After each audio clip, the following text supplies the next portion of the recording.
मेंढक की कहानी। एक बार की बात है, एक जंगल में 3 मेंढक रहते थे।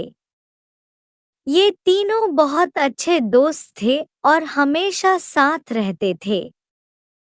एक दिन उन्हें लगा कि उन्हें अपने तालाब से बाहर निकलकर कुछ नया देखना चाहिए। उन्होंने जंगल की सैर पर जाने का फैसला किया। जंगल में घूमते हुए वे एक छोटे से गड्ढे के पास पहुंचे। तीनों मेंढक उत्सुकता से गड्ढे के पास आए और उसकी गहराई को देखने के लिए झुक गए। अचानक उनमें से 2 मेंढक गड्ढे में गिर गए। गड्ढा गहरा था और उसमें से बाहर निकलना बहुत मुश्किल था। ऊपर खड़ा तीसरा मेंढक चिंतित हो गया और उसने दोनों मेंढकों को बाहर निकलने के लिए जोर से उछलने की सलाह दी।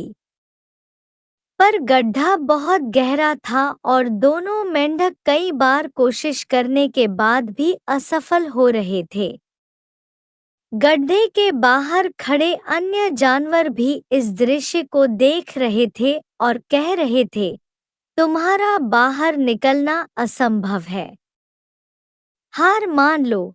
लेकिन एक मेंढक ने उनकी बातों को अनसुना कर दिया और लगातार कोशिश करता रहा।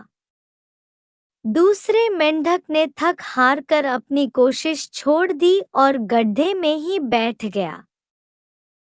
जो मेंढक कोशिश कर रहा था, वह बार-बार कूदता रहा और अंत में वह गड्ढे से बाहर निकलने में सफल हो गया।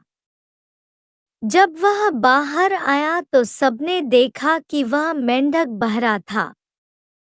वह जानवरों की नकारात्मक बातें सुन नहीं सका, इसलिए उसने हार नहीं मानी और अपने प्रयास में सफल हो गया। कहानी की सीख: हमें कभी हार नहीं माननी चाहिए और नकारात्मक विचारों को अपने मन में नहीं आने देना चाहिए। लगातार प्रयास और आत्मविश्वास से हम किसी भी कठिनाई को पार कर सकते हैं।